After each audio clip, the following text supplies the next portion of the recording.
Welcome to the BBC News at 6, our top headlines. Andy Burnham has set out his plans for social care across England.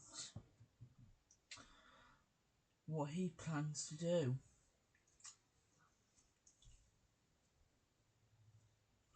His social care plan, we will go through it in detail, tell you what to expect.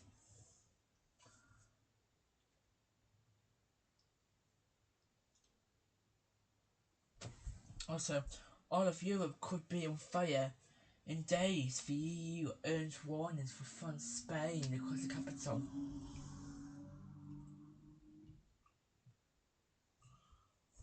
Hang on, guys.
Also in the programme.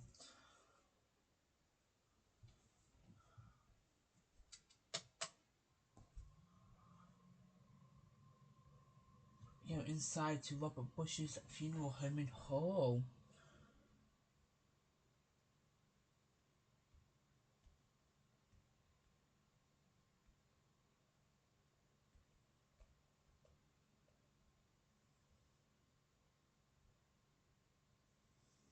The BBC several popular TV shows as part of some major cuts for the BBC. We also have the weather.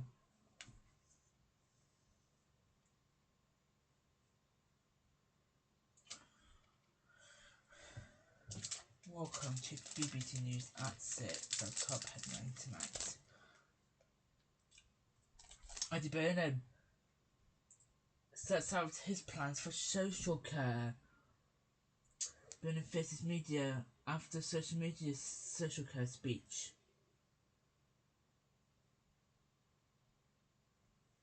Difficult decisions on tax. He also promises sweeping changes to social care systems up and down the country. We'll hear from some part of his speech in a minute. But first, this report. My political editor, Chris Mason, has his 3.5-minute report.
Dan Johnson, BBC News at Winchester Crown Court.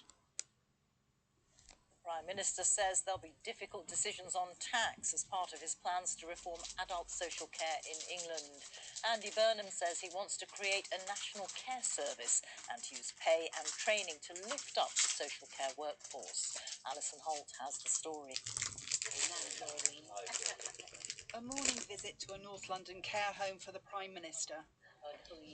Who am I? My name's Andy. With some of the residents still getting to know the new man in the job. Here they get what is described as gold standard care. Today, Andy Burnham set out the first steps he wants to take to improve the care system for all older and disabled people in England. His first message: we must do better.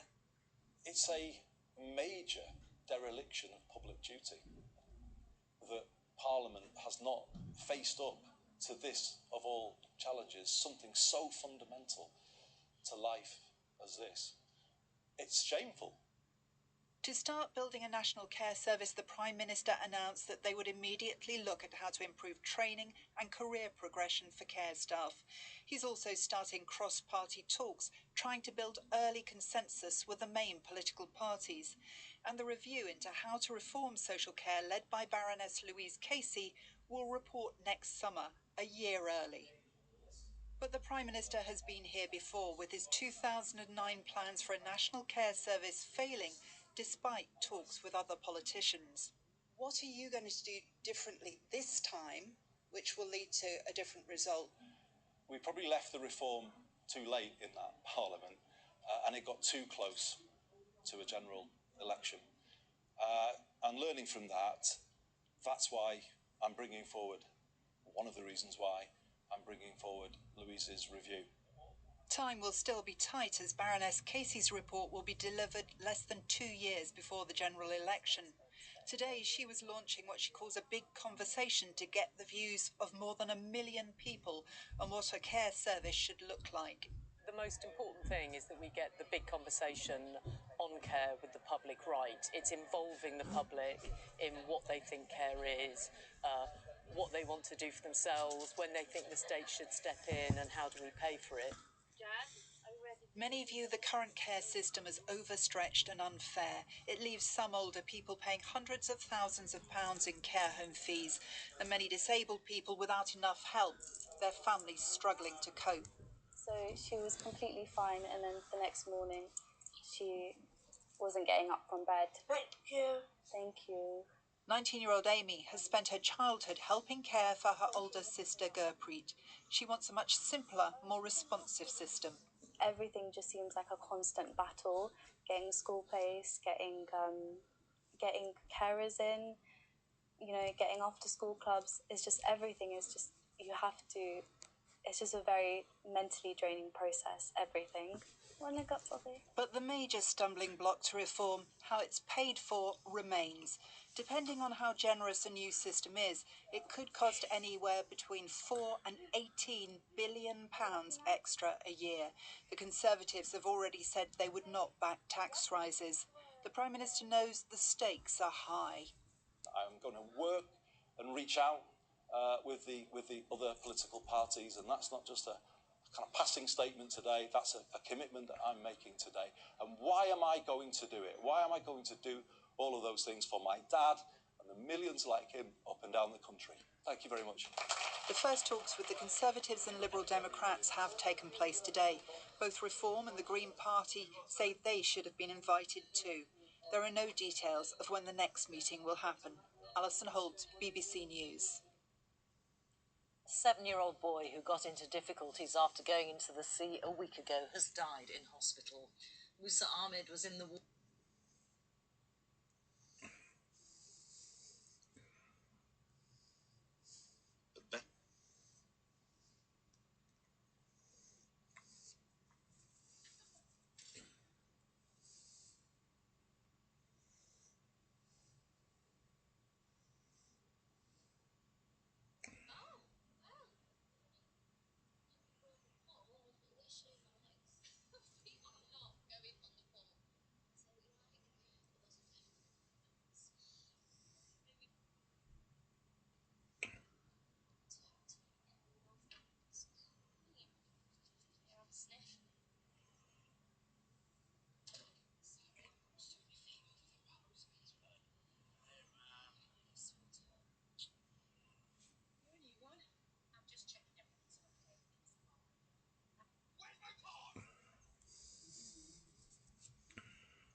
on TV Evening News with Mary Nightingale.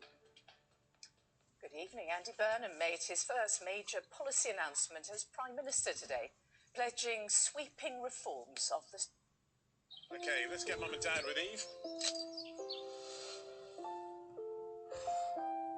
The future is vital to that of the entire NHS. The PM criticised the failure of, as he put it, generations of politicians who neglected the issue. He said care workers should be among the best rather than the worst paid. The Prime Minister also set an earlier deadline of next year for a major new social care report. But critics are asking how any reforms will actually be funded. Here's our health correspondent, Rebecca Barry. So remember, we're downstairs now in the lounge. We're going to do our exercise. Are you ready?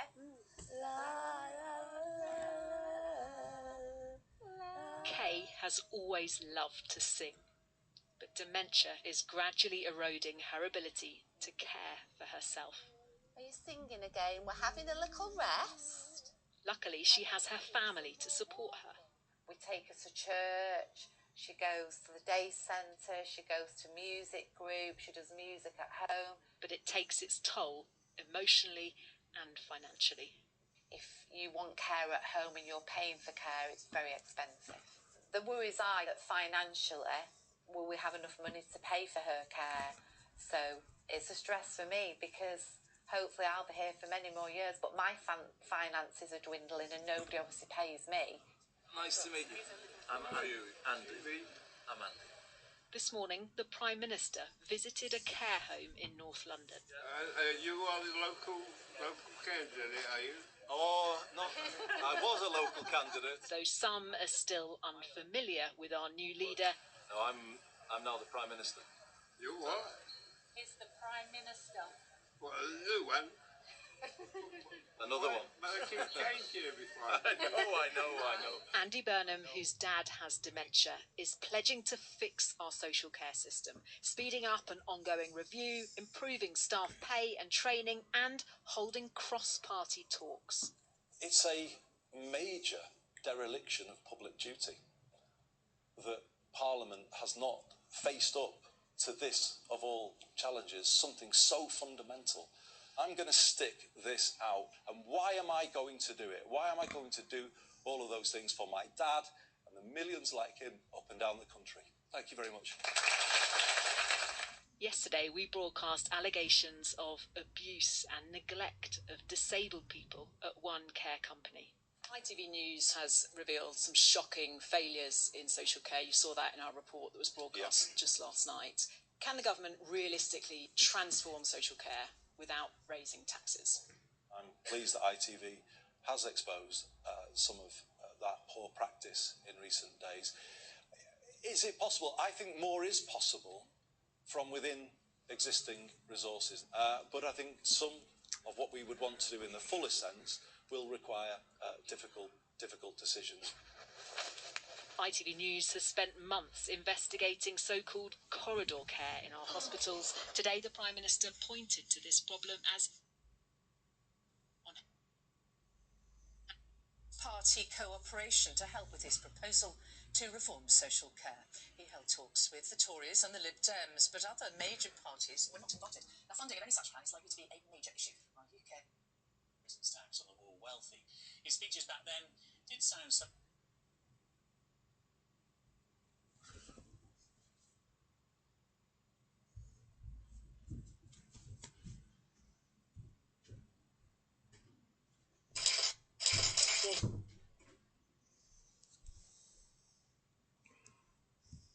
Morning, everyone. Thank you so much. Lovely welcome there. I'm just looking around the room.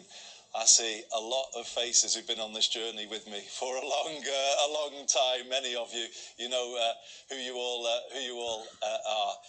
You've probably got a feeling of deja vu, don't you? You've probably got that, but don't have that, because this time we're going to do it, right? We're going to do it. You don't take anything on without doing it, do you, Louise? So let's make sure we do. And lots of new faces as well. Fantastic to be with you all this morning.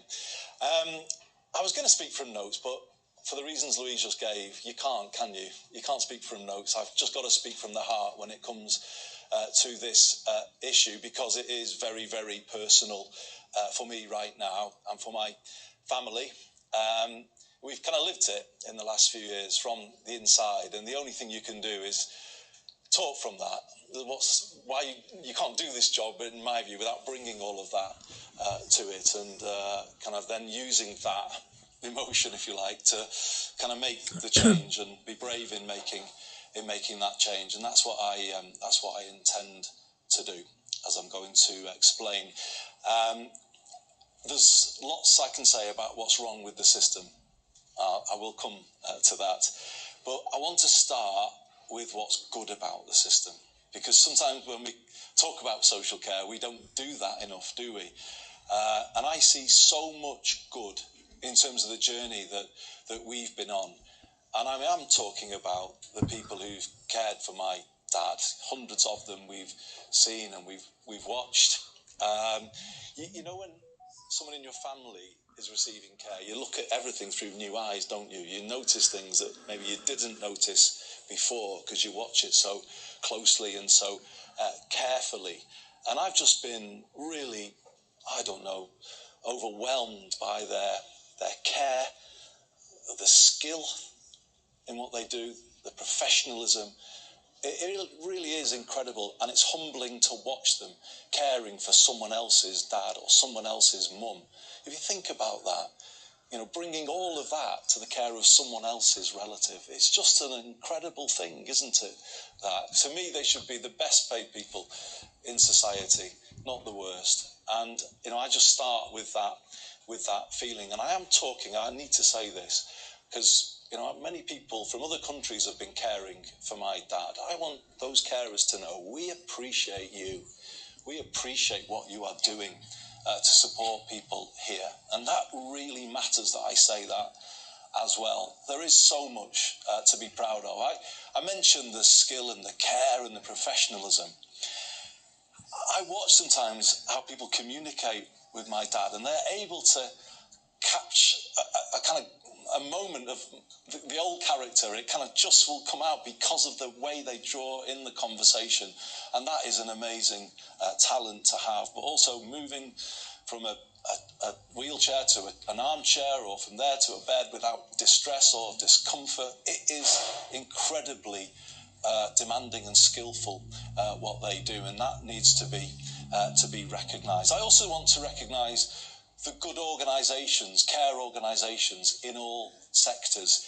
And as Louise said, we are really lucky to be in one today. I visited Jewish Care here in Enfield with the Member of Parliament, Sarah, 10 years ago, just about. And I remember thinking, well, this is the gold standard. This is how it should be. And we're lucky to have a sister organisation in Manchester called the Fed, leader of Bury Council here today, chair of the LGA. He knows what I mean when I say that's whole person care, Eamon, isn't it? When you know it when you see it, and you see it there at the Fed, you see it here at Jewish Care. I see it at the faith-based charity who run my dad's care home. I see the same. I see good in all sectors. Now let's celebrate the good in social care before we turn to the things that we know need to be better.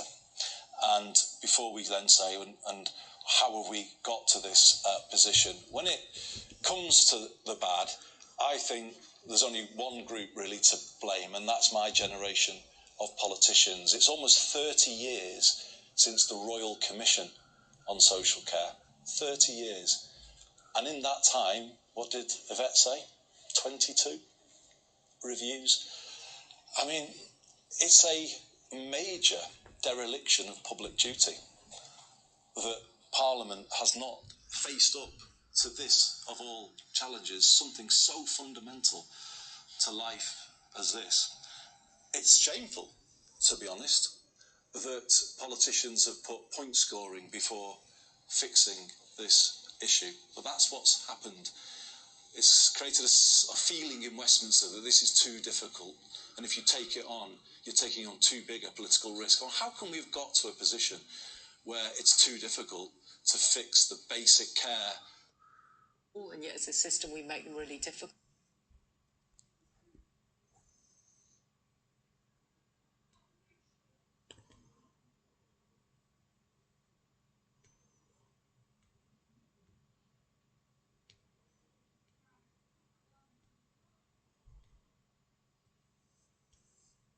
get to that point, if there's all of this stuff swirling around and everyone frightened about everything, that just won't get us there. So we're all in this together. But yeah, I learned from that experience last time. I'm initiating cross-party talks today rather than a few weeks before a general election. So you live and you learn as a politician, but I hope that applies to everybody too. Let's do it better this time, and it does apply to everybody.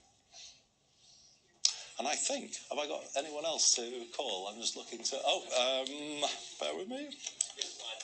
Oh, sorry, Chris. Yeah, I see other hands, and I don't know if we're going into a wider Q&A, unfortunately. Thank you. You mentioned that one of the reasons why the previous 22 efforts had failed is that people were scared about headlines about tax. We'll have more with Andy Burnham at News at 10. Next.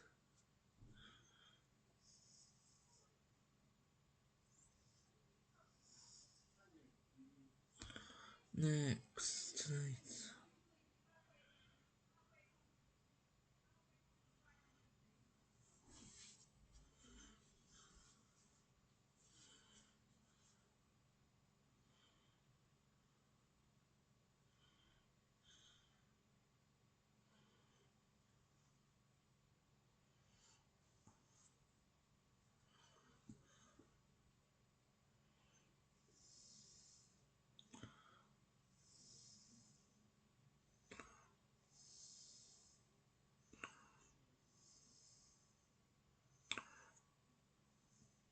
Well, I don't think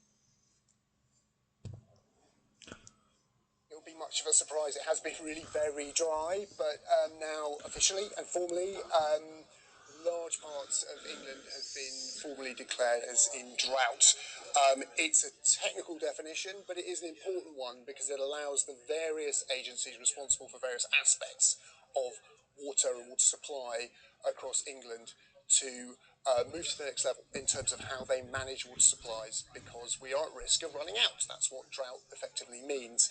It's not the greatest. A severe drought is the greatest alert level. But if you take a look at the map that's just been issued by the Environment Agency, which has responsibility for England, you can see all those areas in orange are now officially in drought. It's East Anglia, Hertfordshire, and all of London, Thames Valley, Hampshire, the Isle of Wight, Devon and Cornwall, the West Midlands, and Wessex. It's only really Kent and East Sussex in the south of England that are not officially in drought. How each area is defined depends very much on the circumstances there. So groundwater aquifers, for example, supply a lot of the water in Kent and East Sussex, and those were replenished by quite a lot of rain early in June. But the story here basically is one of a lack of rainfall. So according to the Environment Agency today, we've seen 7% of average, what's normally average rainfall for July, just 7% of July's normal rainfall, falling to just 1% across southern England. So very low levels of rain.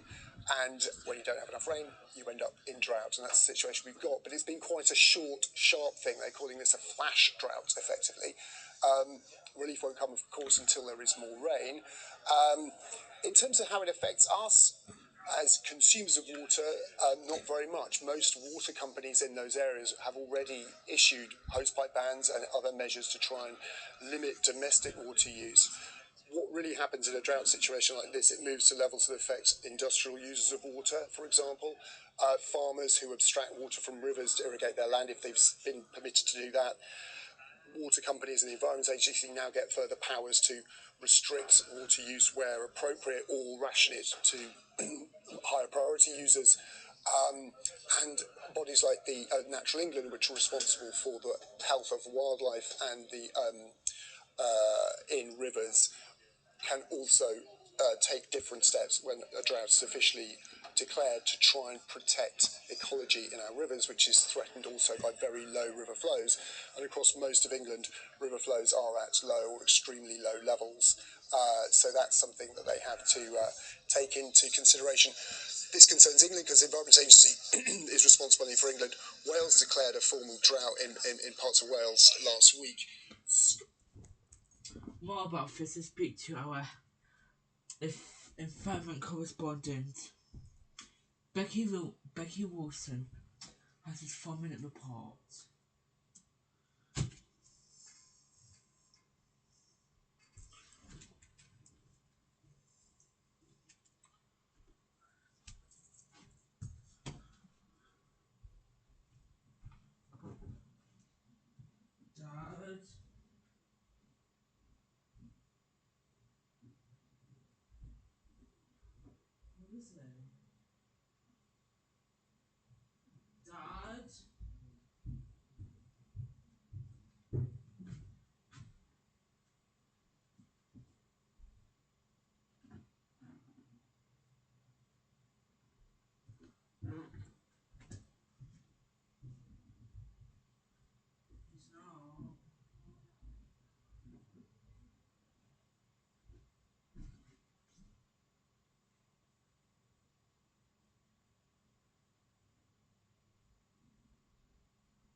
The water at West Mersey with several.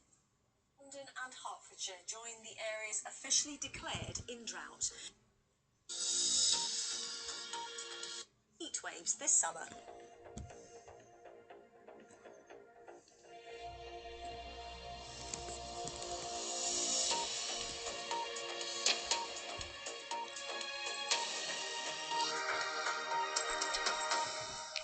Good evening. Successive heat waves have left more than half of England in official drought. After parts of Wales and Scotland were also named as having a prolonged dry period. North Wales and the Upper Severn River Basin entered drought conditions last week. Scotland monitors water scarcity rather than declaring drought, and some parts of eastern Scotland are in the most extreme category of significant scarcity. Today, the Environment Agency has said that 7 regions in England, covering large parts of central, eastern and southern England, are now in official drought conditions. Our climate editor Justin Rowland reports now from Writtle in Essex. You don't have to be an expert to see the effect this drought is having. The ground here outside Chelmsford in Essex, almost 35 degrees here today, has been baked hard. Vegetation is tinder dry, but across much of England and parts of Wales, the picture is the same, and it's easy to understand why. England has received just 4.4 millimetres of rain so far in July. That's what? About that much rain, one of the lowest monthly totals on record. It matches June 1925 and is beaten only by, wait for it, February 1891, when 3.3 millimetres was measured. That is about 7% of the total expected for the month. And southern England has been even drier, just 1% of the total expected for July. And of course, it's been exceptionally hot too. 23 million people in England are already subject to hosepipe bans. And the Environment Agency is warning rivers are running increasingly low and the risk of wildfires is rising. And the dry weather is hitting food production too.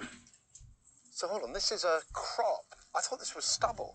Yeah, no, this is our main first-year grass crop, which is destined for places like Newmarket racehorses. So top quality feed for racehorses. How high would it normally be? Well, we'd normally be up here, at least here for the first year, second cut. And as you can see quite clearly, we're not going to get a cut at all off of this. So how bad a year has it been for you? For the grass has been quite disastrous. And it looks This is the worst in how many years? Worst I can ever remember. This is the worst year Since 76. in 50 years. Yeah, without a doubt.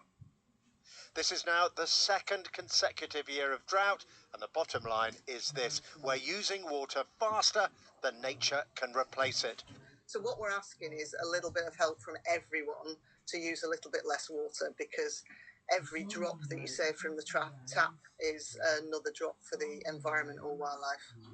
I don't think this is a problem that will go away. Without dramatic cuts to greenhouse gas emissions, we can expect our summers to get even hotter and even drier in the years to come. So we've just heard it reached 35.2 degrees Celsius here at Writtle, just outside Chelmsford. So we have had a record-breaking May heatwave, we've had a record-breaking June heatwave, and we now have recorded more days at or above 35 degrees Celsius than ever before, 7 so far this year. And remember, we still have a month of summer left. Rita. Yes, indeed. Thank you very much. Justin Roland there. Well, both Spain and France remain braced for the fourth heatwave this summer after battling devastating wildfires for days. In Spain, 24,000 people have been told that they can return to their homes in the Madrid region, but some fires further afield have continued to burn. Meanwhile, in southwest France, emergency services continue to tackle sporadic blazes overnight. The fear is that high temperatures and stronger coastal winds could help ignite them again. Well, let's join James Waterhouse, who's in Le Temple, which is west of Bordeaux, for us now. James, these fires have been going on for several days. How are people coping? Rita, it's been a brutal week for the residents here, most of whom have been evacuated, displaced, but of course the hundreds of firefighters and volunteers, an army of volunteers behind them. You might be able to see some smouldering embers behind me in Woodland. Today's been a real test for emergency crews. We've seen a spike in temperatures and what are called flare-ups taking place, where the fires have reignited. And when that happens, they really do. We saw huge plumes of smoke and then a succession of helicopters and Canadair aircraft coming overhead, dropping their payloads of water onto the flames. The speed of the response was notable, but as soon as one was extinguished or suppressed, another one would break out, and that has been the sort of story of the day, this lethal game of cat and mouse, almost like whack-a-mole. The temperatures have now started to cool, but I think many people here, I mean, for France, this has been the third or fourth heat wave. We are seeing wildfires not just happen in the south now. They're happening over vast areas, even close to Paris. And as we've been hearing, this summer is far from over and fire crews are already stretched. James, thank you. James Waterhouse there. Devon and Cornwall police have launched a review into the unexplained deaths of 4 people who were at the same homeless shelter as 2 men who were murdered by a serial killer. 40-year-old James Desborough has been handed a whole life order for the murders of the 2 men whom he dismembered and whose bodies he hid in Woodland last summer. Desborough was already serving a life sentence after admitting killing his cellmate whilst awaiting trial because he was snoring. A warning, there are distressing details in Dan Johnson's report from the start. James Desborough is a triple killer with no chance of parole. But could there be more victims? Claudio Aquilino disappeared after meeting Desborough at a homeless shelter in Newquay. Claudio Aquilino disappeared after meeting Desborough at a homeless shelter in Newquay. Claudio called 999, fearful something bad may happen. He's really, really off his head. He doesn't care. He's really going to be reckless. couple of months later, it was Daniel Coleman, a father struggling with addiction. Both men were vulnerable. Daniel's family welcomed this sentence. He had a great life, and he may have had addictions, but he made a beautiful family. He had the biggest heart. It's been awful, but it's been well worth it to get the result we've got today. I've seen every photo, every witness statement, everything, and it's been very, very hard, you know, and it wouldn't surprise me if the jury need counselling after this. Police found Daniel's body cut up and buried in woods. Claudio's body had been burned and the remains tipped in a stream. Desborough used their bank cards to make out they were still alive. I'm a police officer. Time is 17:12, and at this time you're under arrest on suspicion of murder. On remand, he strangled his cellmate Stephen Kempster because he was snoring. You are a person who can kill using extreme violence with no remorse or indeed reflection on your actions. 2 more men and 2 women died unexpectedly while Desborough was staying here. So, could they have been murdered? There are still some inquiries outstanding on those. They remain as unexpected deaths, but there are still some inquiries outstanding. He's not a suspect at this time. We're in conversation with His Majesty's coroner. Regardless, James Desborough is now one of the rare killers who's locked away, never to be released. Nothing will ever bring back Daniel, and you know, it almost seems like there is nothing, no sentence that can be passed that will be 100% just, but it's as close to justice as we can get. Yeah, he's off the street. So that's good. He can't do it to any normal civilians. I do fear for the people that he's going to be around. He shouldn't. He should be on his own in solitary. Dan Johnson, BBC News at Winchester Crown Court. The Prime Minister says there'll be difficult decisions on tax as part of his plans to reform adult social care in England. Andy Burnham says he wants to create a national care service and to use pay and training to lift up the social care workforce. Alison Holt has the story. A morning visit to a North London care home for the Prime Minister. Who am I? My name's Andy. With some of the residents still getting to know the new man in the job. Here they get what is described as gold standard care. Today, Andy Burnham set out the first steps he wants to take to improve the care system for all older and disabled people in England. His first message: we must do better. It's a major dereliction of public duty that Parliament has not faced up to this, of all challenges, something so fundamental to life as this. It's shameful. To start building a national care service, the Prime Minister announced that they would immediately look at how to improve training and career progression for care staff. He's also starting cross-party talks, trying to build early consensus with the main political parties. And the review into how to reform social care, led by Baroness Louise Casey, will report next summer, a year early. But the Prime Minister has been here before, with his 2009 plans for a national care service failing, despite talks with other politicians. What are you going to do differently this time, which will lead to a different result? We probably left the reform too late in that Parliament, and it got too close to a general election. And learning from that, that's why I'm bringing forward, one of the reasons why I'm bringing forward Louise's review. Time will still be tight, as Baroness Casey's report will be delivered less than 2 years before the general election. Today, she was launching what she calls a big conversation to get the views of more than 1 million people on what a care service should look like. The most important thing is that we get the big conversation on care with the public right. It's involving the public in what they think care is, what they want to do for themselves, when they think the state should step in, and how do we pay for it. Many view the current care system as overstretched and unfair. It leaves some older people paying hundreds of thousands of pounds in care home fees, and many disabled people without enough help, their families struggling to cope. So she was completely fine, and then the next morning she wasn't getting up from bed. Thank you. Thank you. 19-year-old Amy has spent her childhood helping care for her older sister Gurpreet. She wants a much simpler, more responsive system. Everything just seems like a constant battle, getting school place, getting carers in, you know, getting after school clubs. It's just, everything is just, you have to it's just a very mentally draining process, everything. One leg up, Bobby. But the major stumbling block to reform, how it's paid for, remains.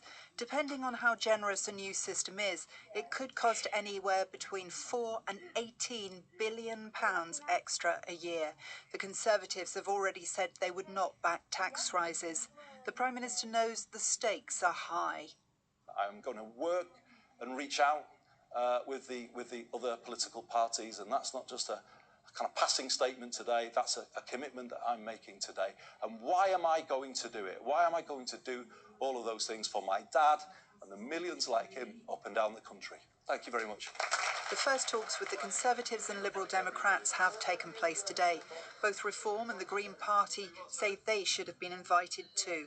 There are no details of when the next meeting will happen. Alison Holt, BBC News. A 7-year-old boy who got into difficulties after going into the sea a week ago has died in hospital.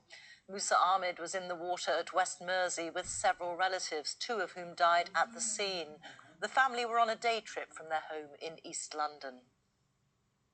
A teenager from Norway has been found guilty at the Old Bailey of travelling to England to carry out a killing on behalf of an international crime gang backed by Iran.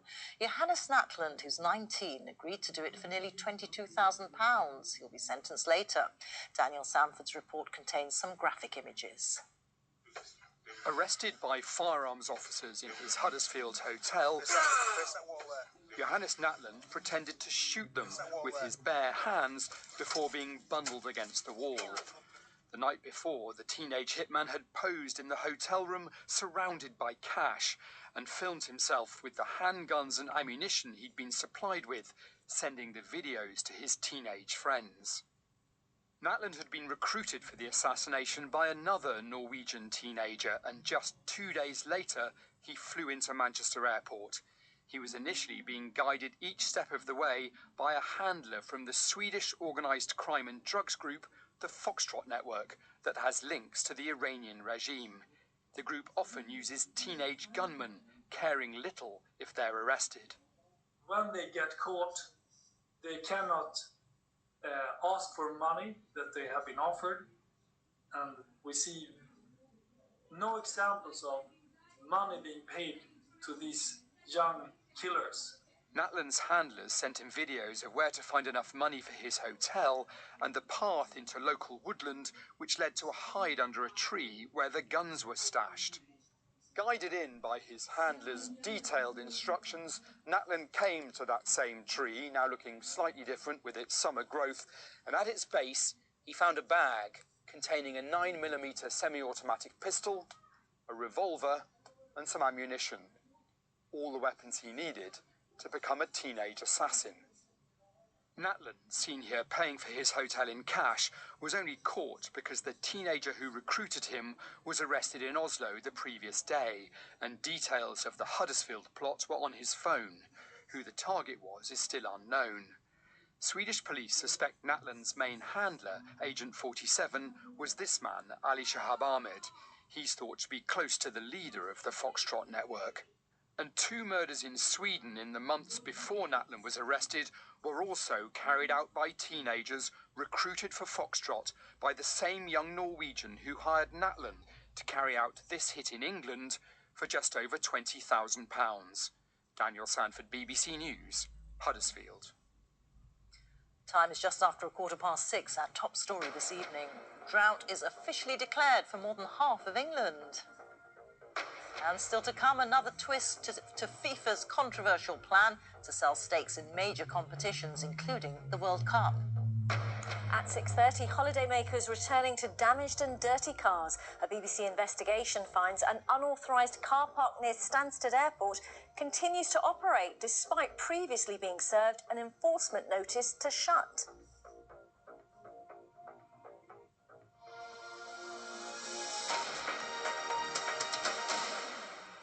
Home ownership for 25-year-olds has fallen from more than 40% in the mid-1980s to just under 15%, now the lowest of any generation, according to new research commissioned by the BBC. The Institute for Fiscal Studies says housing costs take up a higher share of income than for any other generation at this age.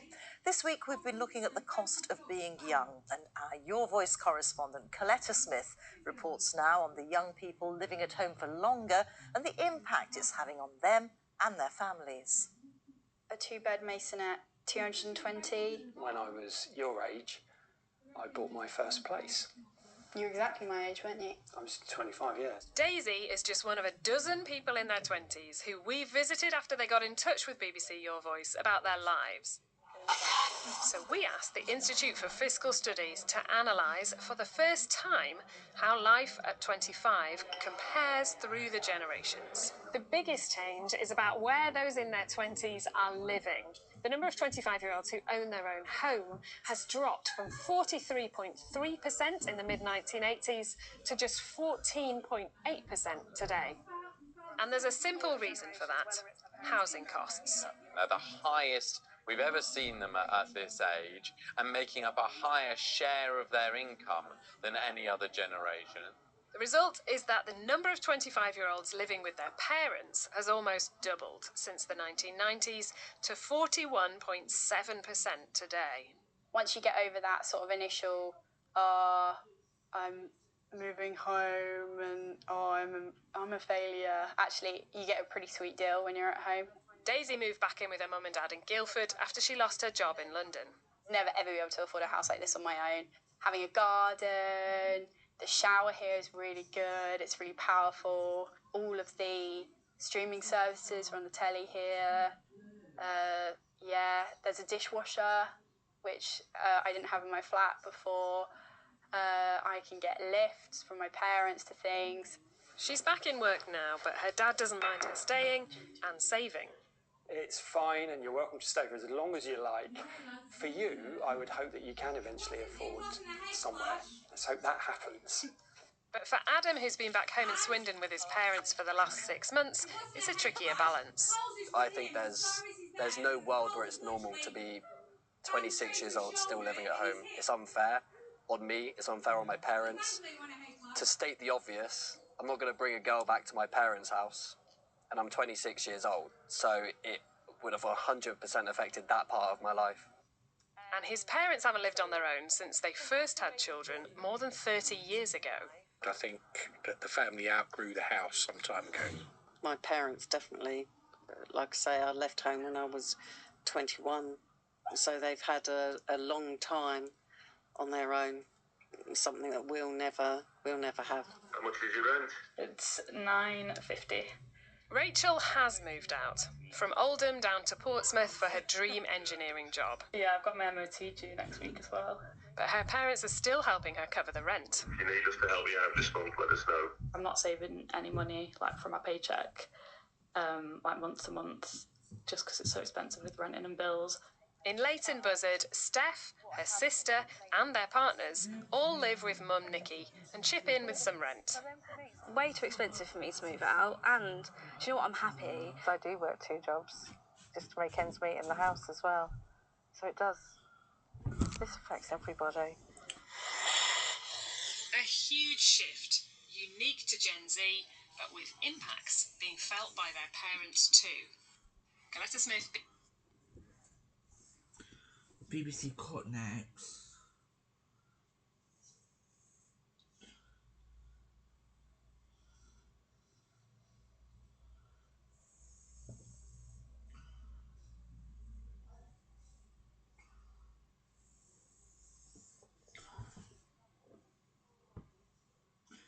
BBC are going to be cutting.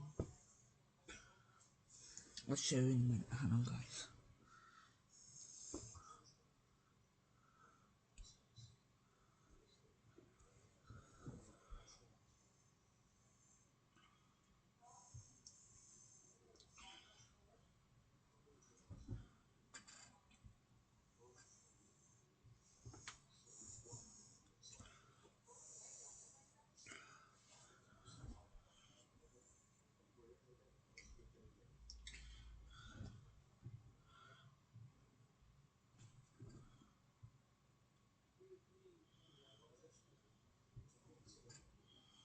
There's nothing news from it. Oh, for God's sake.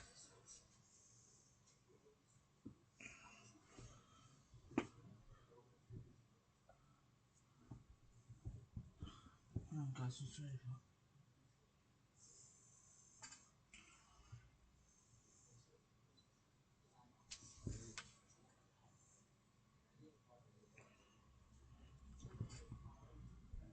Buzzard, Steph, her sister, and their partners all live with Mum Nikki and chip in with some rent.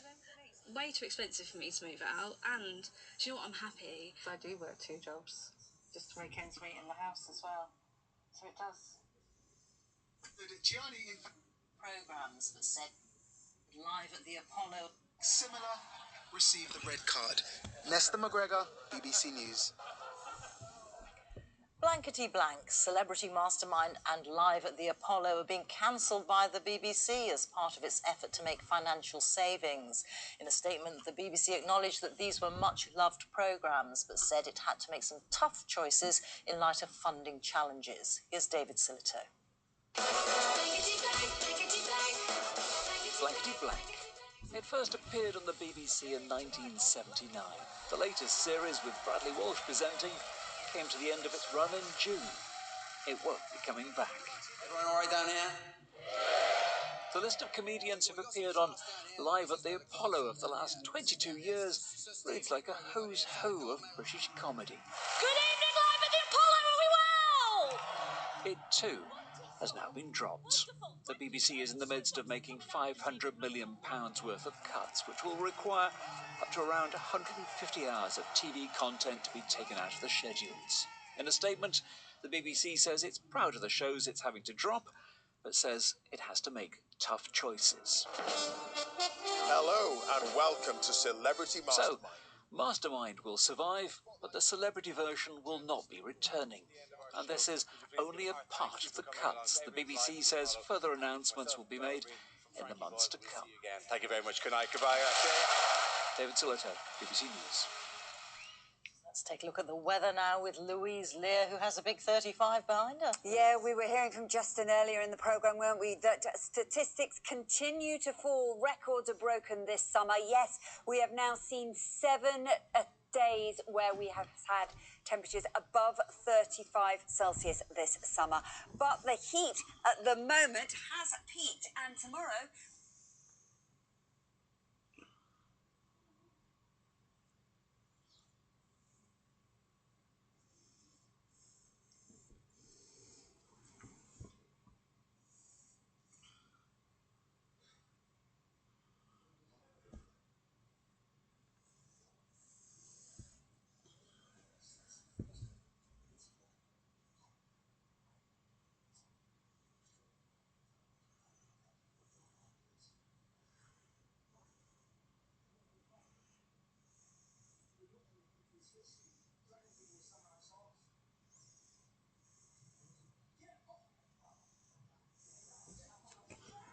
Guilty to multiple counts of fraud and theft. He's due to be sentenced later this week.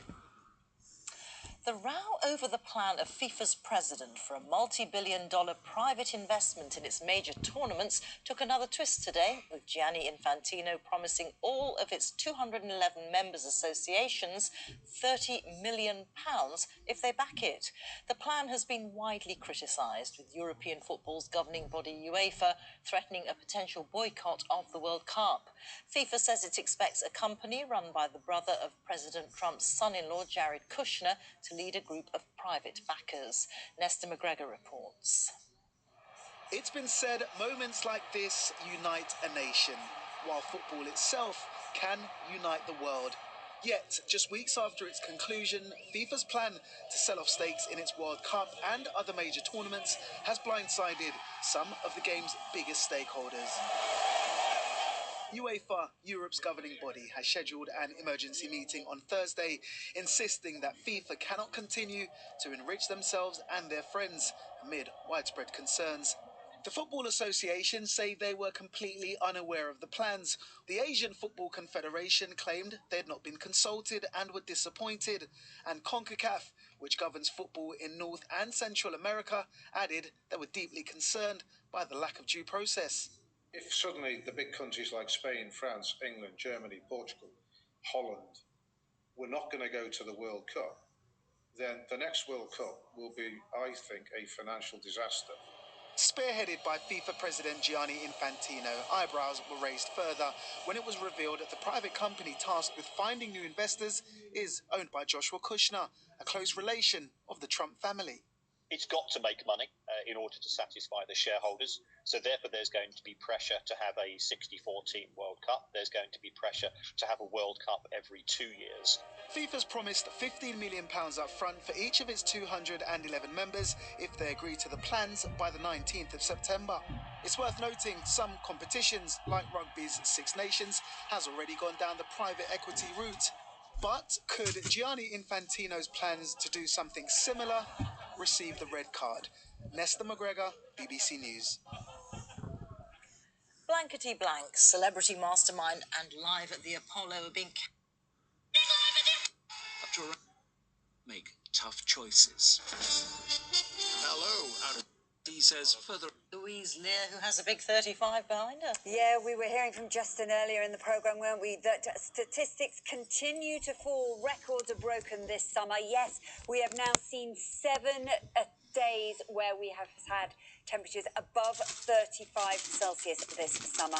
But the heat at the moment has peaked, and tomorrow we will all feel the difference because we've had some contrasting weather today. Look at this, some rain in West Lothian. And if we take a look at the satellite picture and radar, you can actually see that rain sinking its way out of Scotland, down towards the borders and through Northern Ireland as well. Now, it will weaken as it pushes its way south through the night tonight, so don't expect too much in the way of useful rain for gardeners and growers across England and Wales. A band of cloud and the odd shower. Behind it, noticeably fresher conditions, only 9 degrees in Glasgow, 17, a warm, sultry night after that very warm day across southeast England. Into tomorrow, our weather front continues to weaken. Some cloud across Lincolnshire, the Midlands, down into the southwest first thing. Behind it, brighter skies, few scattered sharp showers tucking into the far northwest, and a 10-degree difference in the temperatures. 17 in Glasgow, 27 in London, but that will feel a little more comfortable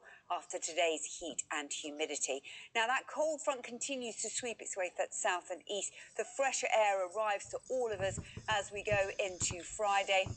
Still some sunny spells, few scattered showers into the northwest, some sharper, possibly thundery downpours developing through Scotland into the afternoon on Friday. In terms of the feel of the weather, 23 to 25 Celsius across England and Wales. We're looking at 16 to 20 further north. And this slightly fresher theme will continue into the weekend, but no significant rain, more importantly, right across England and Wales. Rita. Louise, thank you very much. What temperatures they are. Well, that's it from us. Jane will be back with the news at 10. But now it's time for the news where you are. Bye-bye.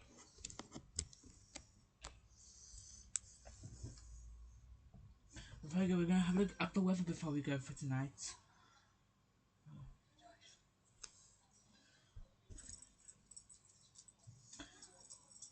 So here is good evening to you, and good evening to everybody here. So it's been confirmed 5 UK and Europe has seen 7 days on record with heat, humidity and no rainfall. 7% of this month has been based on rainfall. Let me walk you through the forecast for the next coming a couple of days. So tonight, cloud and light showers, so parts of the UK will see much cloud burden and light showers will push southwards, reaching Wales and central England by dawn. So the picture carry on turning clear behind this. So once the rain clears, it will turn much brighter for parts of the UK. But with heavy showers in the northwest, clear skies in the southeast. Thursdays as well as outlook. Tomorrow, northern areas will have showers. These heavy are thundery across northern of Scotland. Further south, a band of cloud and local drizzle will push southeastwards, following by sunshine. So a mix of warm weather and drizzle and rain forecast for Thursday. The outlook for the weekend, so sunshine for most in England and Wales. Friday, but with some scattered showers across Scotland and Northern Ireland. sunny spells again from us on Saturday. That's Sunday. Throughout Scotland may see isolated showers. So Scotland might see some showers on Saturday. These showers, like I said, mainly across the far north. Far north. Sunday will be mostly dry and sunny to start, but cloud will build in the far from many later in the day, and a few spots of light rain are possible in places. Keegan, thank you to the wonderful Sarah Keegan.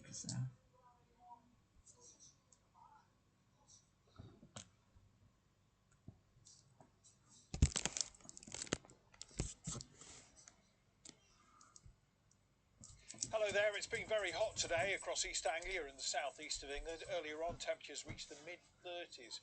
But that's the peak of the heat because it will be cooler for tomorrow. The cooler air is currently in Scotland and Northern Ireland following this weather front, which is bringing some heavy rain earlier on in Scotland and Northern Ireland. But as that band of cloud moves southwards, the rain largely dies out as it moves into England and Wales. Clearer skies ahead of it. Clearer skies follow to the north, but there will be some showers. But it's much cooler overnight in Scotland and Northern Ireland. It could be down to 7 degrees in eastern Scotland, but another warm night for England and Wales, especially towards the southeast, where it'll start dry and sunny. We've got this band of clouds moving southeastwards. Could be a few spots of rain still in that, but on the whole, England and Wales will be dry with some sunshine. Showers for Northern Ireland, mostly in Scotland. Some of those could be heavy and thundery. Temperatures here will be around 18, 19 degrees. It will be cooler everywhere. Still warm in the southeast, mind you, 26 or 27 degrees, but not as hot as today. And heading into Friday, we're in that cooler airstream for all of us. Some more showers coming into Scotland and Northern Ireland. 1 or 2 for northernmost parts of England. Further south, it should be dry. Again, some sunshine continuing here. Temperatures perhaps into the mid-20s. Similar temperatures for the start of the weekend, where we should see the showers dying out.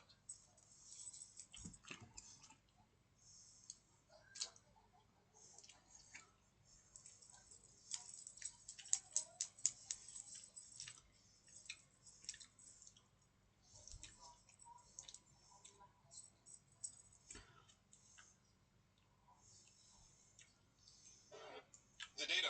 There's too much of it. That's okay. SAS Via builds models and makes decisions, so you don't have... Something that's so amazing about...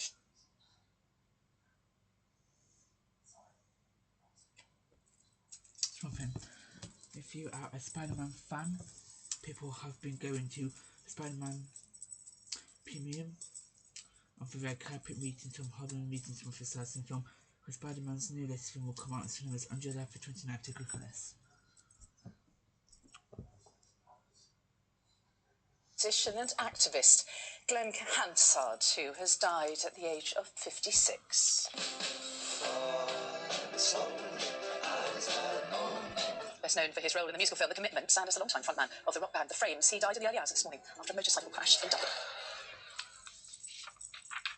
Now, all eyes are on the white carpet in London tonight for Hollywood's latest power couple, Tom Holland and Zendaya. The newlyweds are in the capital for the premiere of the latest instalment of the Spider-Man franchise, Spider-Man Brand New Day. I'm sorry, but you're in danger. What? I promised you that I would keep you safe. Please, you just have to trust me. Come on. Fine. Well, our entertainment reporter Rishi Davda is there with all the stars in his natural habitat, of course. Rishi, any sign of them so far? Yes, well, Tom Holland is just over my right shoulder having some photos taken, and Zendaya is up over the left having her photos taken on the other side. People use the word aura a lot, but let me tell you, Tom Holland and Zendaya have an abundance of A-list aura. They return as Peter Parker and MJ for this new film. Tom took on the role for the first time in 2017, following in the footsteps of Tobey Maguire and then Andrew Garfield. Now, I spoke to him a few minutes ago, began by asking what it was like filming on the streets of the UK. Just means you have to imagine less, you know. Something that's so amazing about shooting in real places is you get all of the textures, all of the culture that the cities have to offer. And, you know, sometimes the last movie we made it in COVID, which meant we had to shoot the entire movie inside a soundstage. But to be able to get out and breathe air and shoot on real streets just gives a level of authenticity to the film that I think the fans really love and respond to.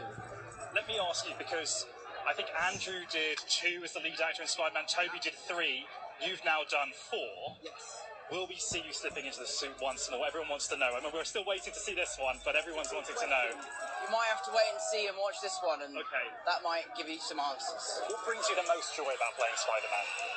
Moments like this, sharing these moments with the fans. You know, making a movie is a real labour of love. We've been working on this movie for nearly 3 years, and then you get to this amazing stage where you open the floodgates and you hand it over to the people and it becomes theirs. And you know, when you feel really confident about something and you're really excited and you think people are going to love it, it's an amazing feeling. Well, Tom's first Spider-Man film made £650 million, the second £850 million, the third £1.5 billion. Let's see how the fourth does. Spider-Man, maybe all about spiders, but you won't be able to watch Brand New Day on the web. It's going to be in cinemas from today. Hello, Zendaya. How are you? Lovely to see you back to the studio. Oh, Rishi, it's all about the timing, isn't it? Anyway, let's have a look at the weather now. And our star, Becky, is in Hyde Park in central London. Becky, has it been hot for everyone today? Yes, it has, and with absolute perfect timing of live TV, we now have a helicopter going overhead and a police car going nearby. I tell you what, Mary, everyone's a bit funny in the heat, aren't they? And there's something to do with the fact that there's a full moon tonight as well. Let's perhaps blame the full moon rather than the weather for everything, all going slightly strange. Anyway, it's the joy of live TV. But back to your question, sorry, it's been 35.2 degrees as a top temperature today, which is frankly absolutely extraordinary. And it's been really widespread as well. It's been moving all the way across, like a sort of heat dome, sort of Wiltshire and Somerset.